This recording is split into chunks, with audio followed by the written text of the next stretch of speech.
Hi, this is Michael Waits, and welcome back to India Game Changer. Today we are joined by Varun Goenka, a co-founder and the CEO at Charge Up. I don't think that's the last time we're going to hear that little phrase. Varun, thank you so much for joining the show. How are you doing today? Good, Mikael. I'm charged up. How are you? I am super duper. Did you think about this, by the way, before you named the company? Do you know what I mean? Because I always say this all the time. I'm like, I'm super. I'm doing really well. Something like that.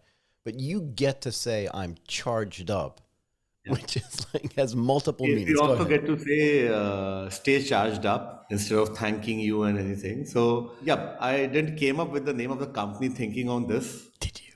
but yeah, more that yeah, it should become like a verb for the customer. That's how we named the company. I want to get back to this, right? Can we get some of your background too? But I want to get back to this branding thing because I think it's super important. And I don't think a lot of people think about this enough. So just a little bit of your background, just for some context. How did we get to here? I come from the more northeastern part of India, from a very traditional family business background, and I came to Delhi, North India, to start something on my own, and had my own series of failures and learnings before I landed up into climate tech space. And I've been trading into green certificates and doing a lot of solar projects in the previous startup where I was. And from there, yep, I landed up into Charge Up and formed Charge Up from there. You know, you said you came from a traditional sort of business oriented family. I'm presuming that that means that your family had their own business. I just Yeah. love this idea. You didn't mention any jobs you had. All you did was mention this idea that you've built a few different things, which I love, by the way.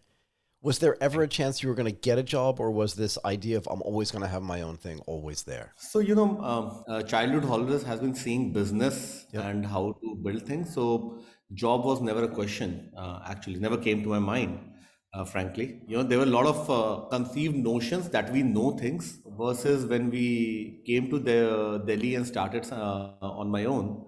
I had those things clear that I don't know a lot of things and I need to learn and unlearn a lot of things. Yeah, I think at some level the unlearning is almost as important as the learning. I was joking with somebody else about this a couple of days ago. I think it was Mark Twain, at least it's attributed to him, who said, like, don't let your education get in the way of your learning. Anyway, Absolutely. yeah, and I don't get a lot of arguments about this. I get fewer and fewer arguments about this as we go along. I want to get back to this branding and marketing thing, right? One of the things that I've talked about a lot as I go through the tech world is this idea of Intel Inside, right? Creating a brand where you can talk about that brand in relation to other brands, and other brands have to talk about it. But, in the same way you used to say, not so much anymore, like, did you Google that or that kind of thing? Or can I have some Kleenex, even though that's a brand name, not an actual facial tissue? If you can build this into your brand, like Uber did really successfully, right? Like, I'll take an Uber. Even if it's a Lyft, it doesn't matter because you know what it means, right? Yeah. But to Yeah. think about this at that level, right? Because it's going to happen. People are going to have to charge their cars. The vehicle market's moving electric, and I want to get back to that in a second too. But the idea that you thought about this is super cool. Do you have a marketing background too, or is this just something that your brain is always creating? You know what I mean? Michael, I think every individual from his childhood, he is into sales and marketing. He starts with negotiating with his parents for stepping out with friends. And I, coming from those traditional families, joint family, so we had to do a lot of negotiations. Did you So I'm always really? into sales and marketing. And a founder, I believe that's one of the most critical thing he needs to have because from selling his first product to getting his team on board to get the investors, he has to be a storyteller. But that's the thing, right? So I'm so glad you used that word storytelling because it has such a deep meaning, obviously, for me, because I want to build this platform, right? So that people like you can tell their stories. But do you have a philosophy around, you said even when you were a kid, right? You were always negotiating. There's probably a big family around and everybody was probably competing a little bit. I know what it feels like, right? But having established that, do you feel like now you have to think about all of that in like a different way? I don't think so. It's more thinking a different way. It's first forming the right base and the roots around is very important, because things are definitely changing very fast. You have to be adaptive, flexible, but at least the basics law of nature doesn't change with that. Not really. Do you get this sense, and I don't ask this often, right? But do you get the sense that a lot of the stuff you did learn as a kid, you can apply to yourself as an adult and an entrepreneur? Do you know what I mean? All those little things you did that built up over time. Oh, absolutely.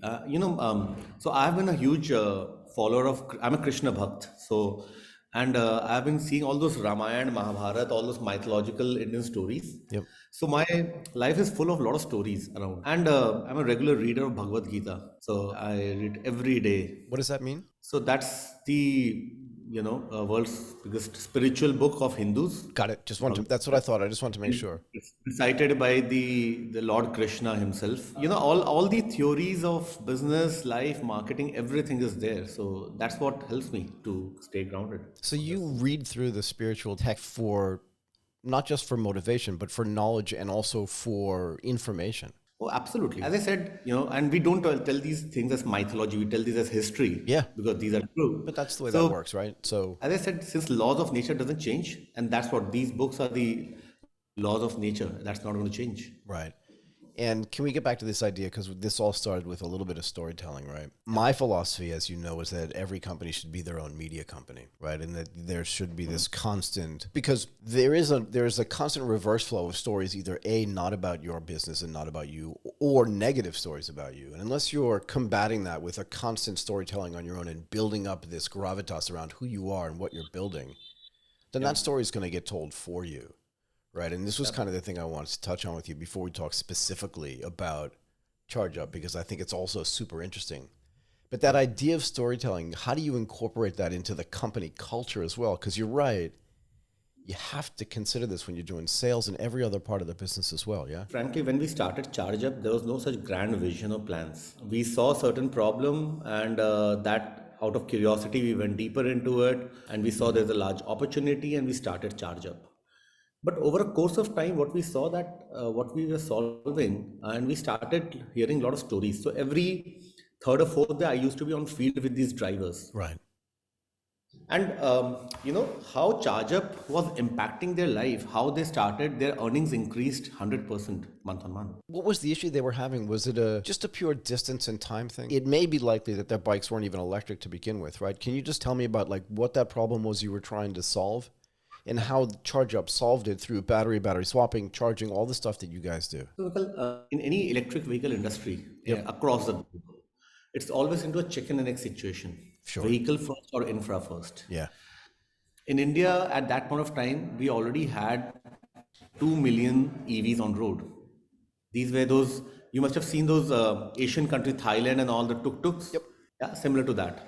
And they always struggling with a bad quality battery, which they have to purchase. And every 6 months reinvest into the batteries, charge it for 10 hours. So demand was not an issue for them, but they couldn't run more and hence couldn't earn more. And that's where ChargeUp came with an advanced solution. Just pay as you go. Can you just dig into this a little bit more deeply for me, particularly on the infrastructure side, right? Because you're right. You guys were lucky. There already were 2 million vehicles on the road. But getting the charging station and the battery swapping, just the whole infrastructure to handle that doesn't exist, right? This is where it's really interesting for me, right? Because you can say, okay, how do we solve the problem? Well, we just have a battery that's chargeable, it's swappable, it's like a SaaS model. That's okay, that's done. But now how do we handle that? Like, because that in and of itself is a big logistical issue, right? How do you handle that? Actually, we first started with a single station where we initially just solved for them the charging hours and the capital expenditure problem. But still we couldn't solve the range problem that you travel anywhere. And that's where we said, okay, let's put up a station at every pin code of the city that the driver doesn't even need to detour or take a U-turn for a swap. Now, we always started backward. How do you get that data though? Right, because you don't own Google Maps. Like, is that data sellable so that you know where all those individual points are, and then you can just build off of that? Sorry, go ahead. Frankly, that point of time, at least we were not that tech savvy. Go ahead. Okay. Yeah. And we had to find the real issue. I think in any business, the most important thing is how well do you know your customer? Do you know him more than him? Right. That's more important. Yeah. Okay. So for the drivers, we first understood what are their routes and where they've traveled. We traveled a lot. I must have surveyed more than 500 drivers. I love it. And there we plotted that, okay, this is how we need to build the infrastructure, but it has to be asset light. So we made a lot of partnerships with small businesses and worked on a revenue sharing model with them. So in a way, we unlocked a huge real estate without any fixed cost. And for a driver, now he could take longer trips and run more. But how long did it take for you to put up a charging station, right? Let's say you partner with a convenience store that isn't Yep. selling gasoline, but is basically selling everything else, right? So then you put a charging station there. How long does it take to put that up? 2 days. 2 days. In India, we are well trained to customize things and make it as per Indian environment. We designed a small Coca-Cola refrigerator size swapping cabinet with chargers, which can be plugged in at any plug point in any of these SMEs or these businesses. So, it was very easy plug and play system for them. But does that mean you don't manufacture these things yourself, right? So you've got a manufacturer on the back end that has to do this for you. But that means that as your demand increases, their capacity to build these things have to increase. And I would say this too. Do you feel like that's kind of version 1.0 or version 0.75, and that as the uptake becomes more normalized, that you'll build more sophisticated charging stations along the way to handle not just the three-wheeled vehicles, but four-wheeled vehicles as well? Absolutely, absolutely. We have been upgrading it, and now we are in the same swapping stations. We are accommodating two-wheelers and three-wheelers both. You are. What is the manufacturing base in India like for electric cars? I ask just from my own personal information, because I can tell you who's doing it in the U.S. and then all the big European manufacturers, right? BMW, Mercedes, and stuff. They're all doing it too. And I Yep. know a couple of the Chinese manufacturers, but who are the Indian manufacturers that are doing this at scale? So in India, it's more the major one is Tata. Tata for sure. Yep, and second is Mahindra. Ah, These okay. two are the major ones. I feel like every country has like this big oligopolistic group Yeah. of companies that just like build and do everything. I don't know if that's a good thing or a bad thing, but we can get to that during a different podcast. Can I ask you this? Let's Yep. say you can get a charging station in every place you want, but even as you're building that out, right? One of the guys who used to work at Goldman with me built a company in the United States called, I think it's Volta. Anyway, very well funded, doing a similar thing, partnering with convenience stores and stuff like that and building sort of sophisticated charging stations just like you do. But once you do that, right, you said you interviewed 500 drivers. But once you Right. do that and you build it out, even if you have 100 in every state in India, you'll have way more. But let's just say 100, right? Because the math is easy. Yep. Now you have 100 stations that are gathering data as well, Hmm. right? Because I have to presume that there's a membership or something, right? In other words, I can't just rock up to a charge up station and use it. I probably have to have an app that connects to it that says, here's the battery, here's the serial number with a QR code or however it works. I give that back, it scans it, makes sure that I am who I said I was, right? That I was using the battery for the thing that I said I was going to use, right? I take out a new one and I leave. But now you know where I'm going, how often I exchange my battery, how often the battery gets used, what the power draw, like all I could go on and on just about that. You're not just Yep. building, if your vision is correct here, I think you're not just building a bunch of charging stations, you're building this massive sort of customer acquisition platform. Am I wrong? Bang on. That's what we use in our whole thing. We'll own the customer. But it's more than that, right? We were joking a little bit earlier about Mahindra and Tata, and every country has these sort of oligopolistic, with a Yep. word that I cannot pronounce, but I know what it means. Companies, right? That kind of do everything.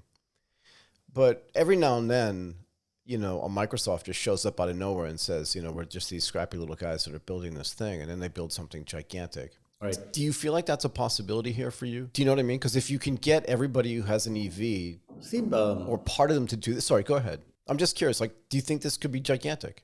this is definitely going to be way bigger than anyone can else currently imagine. It Yeah. is. But what differentiates is, especially if I talk about this industry, Hmm. the way larger gigantic companies they operate, their speed of operation and decision making gets slower as they grow big. Absolutely.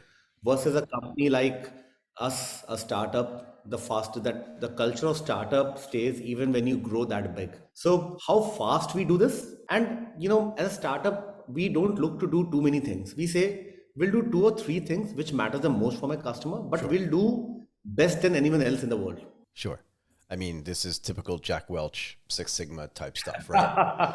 I don't read that, but yeah. But you know what it is, otherwise you wouldn't be laughing. But the point is that you can't build it out without this idea of, okay, we're going to have all this data, so we know all these things, and we know also that everybody that's going to buy a vehicle or that has a vehicle is going to need insurance. We can provide them with parametric insurance directly right through our system because they're already signed up with us. We can give them to that as a like all these things you can do. I mean, Paytm has what, 400 million people on the platform, but more than 400 people on a vehicle. Like all these things that you can do. That's why I asked. You know, you're not a product company anymore. You're a platform company. And I can tell you what I think is possible, but I'm curious what you think is possible. That's why I'm asking. If you talk to anyone in our company, they'll be very clear on two things. One, we are a fintech platform. Yep. What we create as a new category, we say the finance, network, and tech as a platform. Go ahead. We are here to make the driver's life simple and productive. And we have again devised a new terminology here, which we call as D2E, driver to experience. So we are not a swapping company. We are not a product company. Right. Yeah. What does that mean, driver to experience? When you know D2C, so we driver to experience. So we have made few non-negotiables in our company for the driver. Okay. What are those? Number one, higher earnings for him. Right. Number two, 100% uptime. Number three is accessibility. When I say accessibility, Yeah. no detouring, no waiting Right. for him. No waiting either. Interesting. Very critical for us. We measure that. Fourth, a safe and reliable ride. Very critical into, we have seen a lot of companies going down because the driver loses the trust, a safe and reliable ride for him. So, but are you suggesting that you own the vehicles that they're driving as well? So you buy a vehicle, lease it to a driver for them to make money? Like, how do you control that part of their life? Or is that through the fintech platform and the tech platform that you're building? Go ahead. Yeah, but it's not fintech, it's fintech. Fintech, excuse me. You can tell me, you can define that for me in a second, but go ahead. So, see, there are two categories of customers who we deal with. One is who already have an EV, existing EV, Yep. but his batteries have come to end of life. Yeah. So they shift on our platform and they start using the batteries which we provide them as a service under different subscription plans. Yep. And then there are people who want to adopt a new EV. They do it through our platform where they get a better proposition in terms of the cost of financing, their cost of ownership. So from there, from the vehicle to battery, the entire management is done through us. Let me share some very interesting experience. You must have seen those Amazon Great India Sale, the Flipkart Big Billion Day Sale. Yeah. So 2 months back, we did a Charge Up EV Mela, the carnival, EV carnival. Okay. We did it in a physical place in Delhi. 2 days, 1,000 drivers visited us. As they entered the carnival, first they were the top vehicle manufacturers standing with their vehicle. So they took a demo of the vehicle. They went to our financing partner with the biometric. Within 1 minute, they got the financing cleared. They came to charge up counter, got the registration done, did the down payment, got the vehicle delivered there itself. And the next, they had the Uber, Zomato, Swiggy's lining up to onboard them, and they could choose. We made these drivers the king who is going to decide, and we brought whole ecosystem at one place. Now I understand. Yeah. Now I understand. It's a really big deal and also a really, really different take on how the drivers are getting treated, right? Yeah. Yeah.